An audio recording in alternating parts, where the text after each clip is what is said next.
Blacks moving into the cities in America has always, for the most part, been looked at as unfavorable, and for many reasons. But in this commentary, we're going to take a look at some reasons why blacks found themselves in the cities after the Civil War and the response of some of the people to this movement, right? And so let's continue our studies from Dr. Leon Litwack's 1979 book, Been in the Storm So Long, The Aftermath of Slavery. Here we go. No doubt many blacks simply wanted the comfort of numbers, the chance to live with large groups of their own race away from the constant scrutiny of the master or overseer. Outside of the largest plantations, the city afforded freedmen expanded opportunities to think and act as part of a black community. Moreover, they felt free to exercise their newly won liberties in ways that would invite trouble in the countryside. To be in the city gave them readier access to the black churches and the black benevolent societies.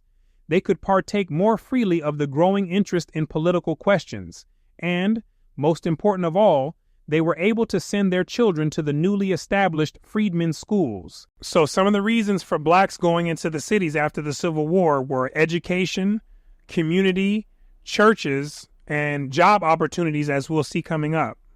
In describing black life in post-war Macon, a northern reporter may have inadvertently hit upon precisely the combination of attractions that lured so many plantation freedmen to the city: 4 prosperous churches, 1 Methodist, 1 Presbyterian, and 2 Baptist; several benevolent societies, which contributed monthly support to the parentless and indigent; and 5 schools, 4 of which were taught by blacks.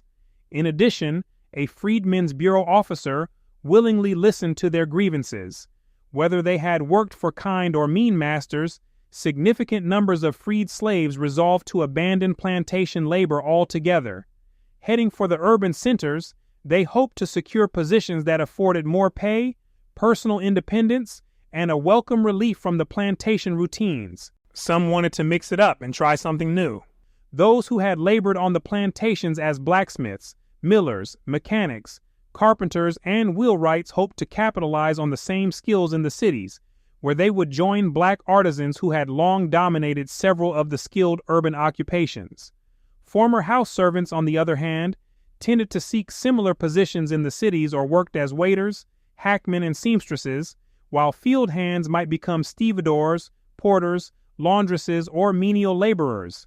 Although coming to the city hardly made any of the freedmen rich, and despite the many betrayed expectations, some nevertheless managed to achieve for themselves and their families a more meaningful and satisfying way of life than they would have enjoyed on the plantations. When Charles Crawley accompanied his family to Petersburg, 2 weeks after Lee's surrender, he left behind a master and mistress who was good to me as well as all us slaves. But the Crawleys were determined to make a home for ourselves, which is very respectable. He was one of the people who had a good master, and he could have used that as an excuse to stay like some other Negroes did. But he wanted to go out into the free world and face the unknown so he could make a home for him and his family. After working here and there with this here man and that man, they purchased a home and remained there for the rest of their lives. As slaves, Mary Jane Wilson's parents were owned by different masters and hence lived separately. After the war, her father reunited the family in Portsmouth, Virginia, went to work in the Norfolk Navy Yard as a teamster, purchased a lot, and built his own house. He was one of the first Negro landowners in Portsmouth after emancipation, she proudly recalled. And these are relatively big accomplishments coming from people who were former slaves and didn't know much, right? This tells me that this man spent a significant portion of his time dedicated to getting his family situated and learning about real estate. After attending the local school, Mary Jane Wilson graduated from Hampton Institute and then returned to Portsmouth as one of the first black teachers in that town. I opened a school in my home and I had lots of students. After 2 years, my class grew so fast and large that my father built a school for me in our backyard. Those were my happiest days. This is how some of the earlier blacks began climbing further out of the pit than others. The ones who had parents that made progress and had a certain mentality, they were able to pass that on to their children, who could then keep climbing, right? That's how progress happens over generations. And I'm quite sure that if this woman had children, she provided them with a certain foundation which allowed them to do better in life than she did, right? And this goes for materially and morally. Frequently, success in the city consisted more of personal satisfaction than significant material gain. But the examples of blacks who achieved both goals encouraged still others to take their chances. Between 1860 and 1870, census statistics confirmed what the white South had already strongly suspected: a striking increase in the black urban population. In Mississippi, for example, the black population of Vicksburg, to which so many slaves had fled during the war, tripled while that of Natchez more than doubled. The four largest cities in Alabama, Mobile, Montgomery, Selma, and Huntsville, showed an increase of more than 57% in black residents. Three of Virginia's principal cities, Richmond, Norfolk, and Lynchburg, now had nearly as many blacks as whites, and Petersburg found itself with a black majority. In Charleston, too, blacks moved into a majority position, while the black population of Memphis increased with a rapidity that made it a likely candidate for a race riot. So blacks were in fact moving to the cities and taking chances.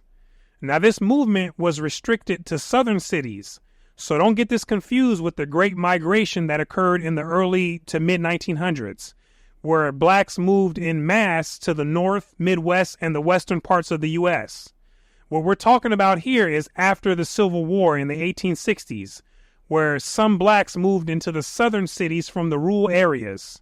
If whites had exercised some perspective in viewing these increases, they might have been less alarmist in their reactions. Despite the number of new black urbanites, the overwhelming majority of black people remained in the rural areas. To have heard the whites talk, however, any observer might have thought that the fields were being literally emptied of laborers. They all want to go to the cities, either Charleston or Augusta. Henry Ravenel complained. The fields have no attractions. That's how it looked to the whites, who weren't used to seeing Negroes in such large numbers in the cities. To them, it seemed like all the blacks were leaving out of the country to go into the cities. The very language employed by Freedmen's Bureau officials and native whites to describe the black migration to the cities suggested something akin to an invasion. The freed slaves were reported to be crowding every road in Alabama leading to the principal towns, and Montgomery had become crowded, crammed, packed with multitudes of lazy, worthless Negroes. They were also cited Flocking to Savannah, Atlanta, and Houston. An exodus Threatened to flood Albany, Georgia. Charleston had been overrun by blacks of all sorts and conditions, while Mobile reeled under waves of immigrants. Mobile is thronged to a fearful excess. A Freedmen's Bureau official reported, Their manner of living there is destructive to their morals and life. And I do believe this statement to be true. I believe that Negroes have always had a hard time adapting to city life because the city has a lot of opportunities for vice. And people have to have a certain mentality to escape the lures of those vices. And the Negroes didn't have that, right? That's one of the factors that have contributed to them always struggling in the cities. And is still the case today, right? There's other factors, but a certain mentality and a culture is one of the reasons that has interacted with city life that has caused them to not be so successful in the city. These noisome tenements are overcrowded with these miserable people. Noisome means foul-smelling. So apparently the housing they occupied smelled and was overcrowded. And this was likely the only housing that they could afford and access.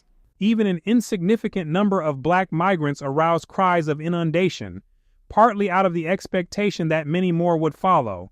What they were viewing seemed clear enough to the white South.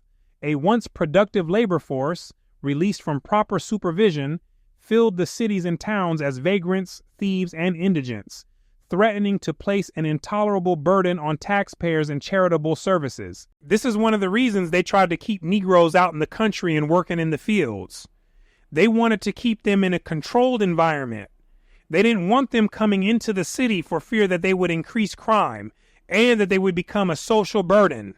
And this is on top of simply not wanting to be around Negroes at all.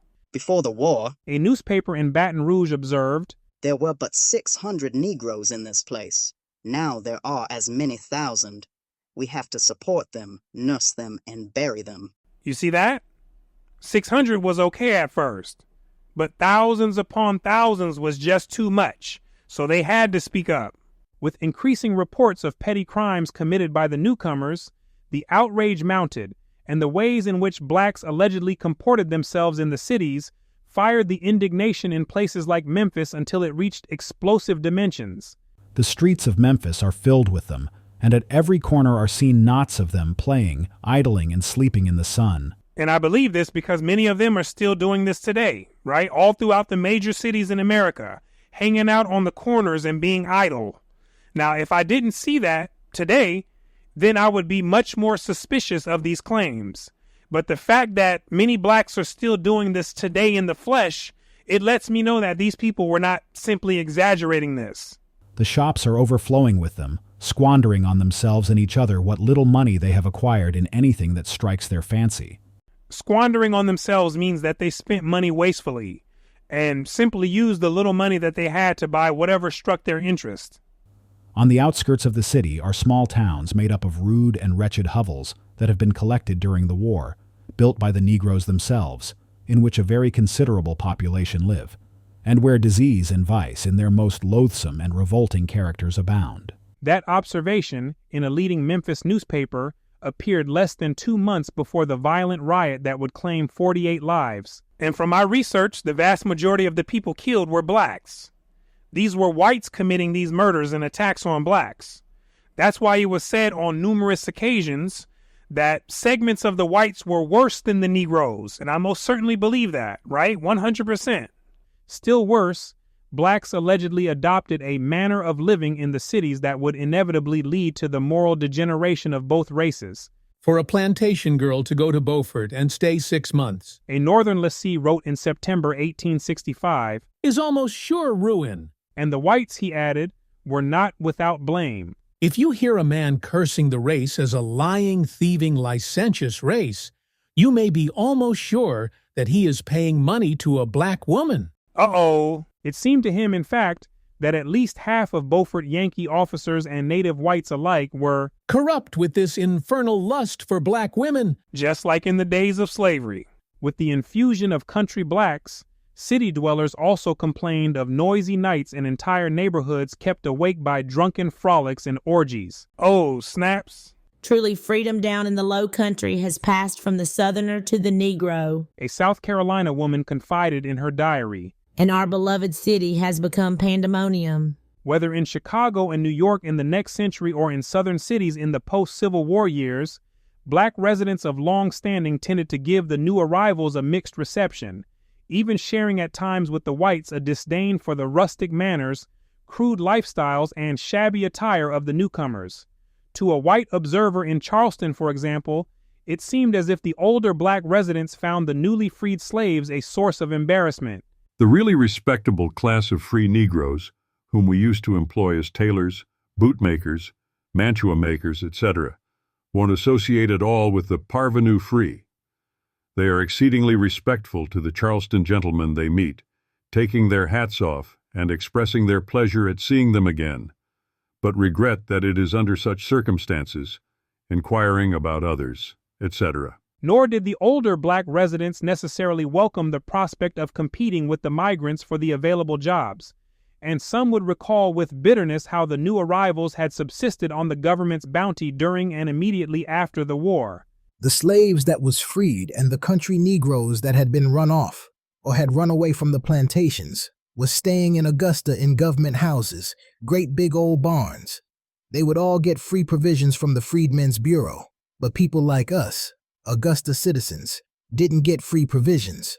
We had to work. It spoiled some of them. That's welfare. And in the hands of certain types of people, it will spoil them because it removes part of the natural incentive to work and provide. And if people become too dependent on it, they lose motivation and they become trapped, which is what the gentleman referred to by saying it spoiled some of them. To many apprehensive whites, the city had always undermined the manners and discipline of rural black folks. The way in which the South Carolina planter described the defection of one of his servants after the war typified this attitude. Bob is somewhere about the city, Charleston, going to ruin. Since at least the 1850s, if not earlier, city officials had tried to restrict the movement and activities of urban blacks, encouraging and in some instances virtually forcing slave owners to move their city slaves back to the plantations, where they could be more easily controlled, which we talked about earlier. The city, these whites had insisted, bred only discontent and independence, and that was the stuff of which insurrections were made. With equal alarm, whites responded to the post-war movement of freed slaves into the urban centers and resolved to check it. At one time, Elias Horry Deese of Charleston informed his daughter, I was opposed to the expelling of all Negroes from the city, but now that I know them, I am fully for doing so, except those that may be personally attending on you. A Negro has not as much gratitude about him as many of the inferior animals. With that observation, he not only caught the urgency of the problem, but the spirit in which native whites and federal officers sought to overcome it, which we'll talk about in the next commentary, how whites sought to prevent blacks from further entering into the city, and how even some black leaders tried to discourage other blacks from going into the city as well, right? So definitely stay tuned for that. But now I thank you for your time and thank you for your participation. From here, we will continue to the next. My name is Brooklyn St. Michael, and I'll see you in the free world.